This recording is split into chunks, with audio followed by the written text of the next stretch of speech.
میرے مصطفیٰ کریم علیہ السلام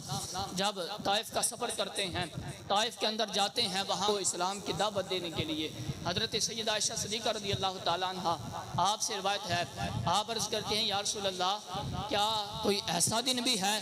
کہ جو آپ پر غزوہ احد کے علاوہ بہت گراں گزرا ہو، آپ پہ بڑا تکلیف دہ گزرا ہو؟ تو میرے مصطفیٰ کریم علیہ السلام ارشاد فرماتے ہیں ہاں عائشہ، ایک دن ایسا ہے کہ جس دن میں نے بنی سقیف کے لوگوں کو اسلام کی دعوت دی تھی، تو جو انہوں نے روکھا اور درست جواب مجھے دیا تھا، وہ یا میں جانتا ہوں یا میرا رب جانتا ہے، وہ میں جانتا ہوں یا میرا رب جانتا ہے۔ حضور علیہ السلام وہاں پہنچے اور جا کے وہاں پر ہر خاص اور عام کو اسلام کی دعوت دی، ہر جو خاص بندہ تھا اس کے گھر جا کے بھی اس کو اسلام کی دعوت دی، لیکن انہوں نے اسلام کی دعوت قبول کرنا تو کجا، انہوں نے حضور علیہ السلام پر ایسے طنز کیے، ایسے جناب روکھے اور درست جواب دیے، میری زبان گوارا نہیں کرتی کہ میں اپنے آقا کے لیے ویسے الفاظ استعمال کر سکوں۔ الغرض انہوں نے حضور علیہ السلام پر اتنا ظلم، اتنا ستم کیا کہ حضور علیہ السلام جب وہاں سے روانہ ہو رہے تھے تو جب گلی کے اندر سے گزرے تو دونوں طرفوں کے اوپر لوگ پتھر لے کے کھڑے ہو گئے، اور جب حضور گزر رہے تھے انہوں نے حضور علیہ السلام کے اوپر پتھر برسانا شروع کر دیے۔ حضور علیہ السلام سر سے لے کے پاؤں تک زخمی ہو چکے ہیں۔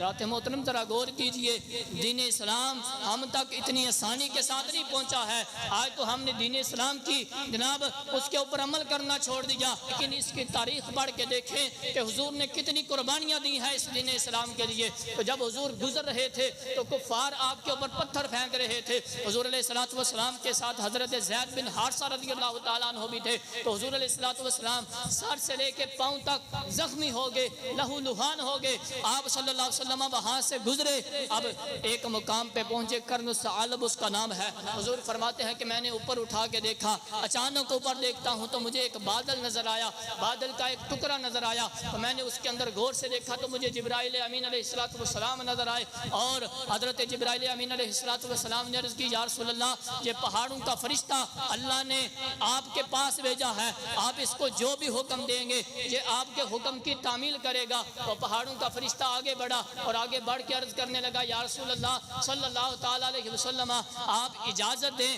تو میں مکہ اور یہ طائف کے پہاڑوں کو ملا دوں، تو یہ لفنگے اور باش قسم کے لوگ، یہ بدماش، یہ پس کے رہ جائیں۔ اب دو امتحان تھے، ایک طرف صبر اور تحمل کا امتحان تھا میرے مصطفیٰ کریم صلی اللہ علیہ وسلم کے لیے، اور ایک طرف رحم و کرم کا امتحان تھا، ایک طرف صبر اور تحمل تھا کہ اب دیکھتا ہوں رب نے زمانہ تھا، میں دیکھتا ہوں کہ میرا محبوب کتنا صبر کرنے والا ہے، میرا محبوب کتنا تحمل کرنے والا ہے۔ تو حضور علیہ السلام کے غلاموں، ایک طرف جبرائیل امین علیہ السلام اور پہاڑوں کا فرشتہ آپ کی بارگاہ میں یہ منتظر ہیں کہ آپ حکم دیں اور ہم ان لوگوں کو پیس دیں۔ میرے مصطفیٰ کریم علیہ السلام کا دریائے رحمت جوش میں آیا اور طائف والوں کے نصیب کھل گئے۔ حضور علیہ السلام نے ارشاد فرمایا ارجو ان یخرج اللہ من اصلابہم من یعبد اللہ ولا یشرک بہ شیئا، اے فرشتوں واپس لوٹ جاؤ، میں اللہ کی بارگاہ سے یہ امید رکھتا ہوں، مجھے امید ہے، مجھے بھروسہ ہے کہ اللہ رب العزت بے شک ان بد نصیبوں کے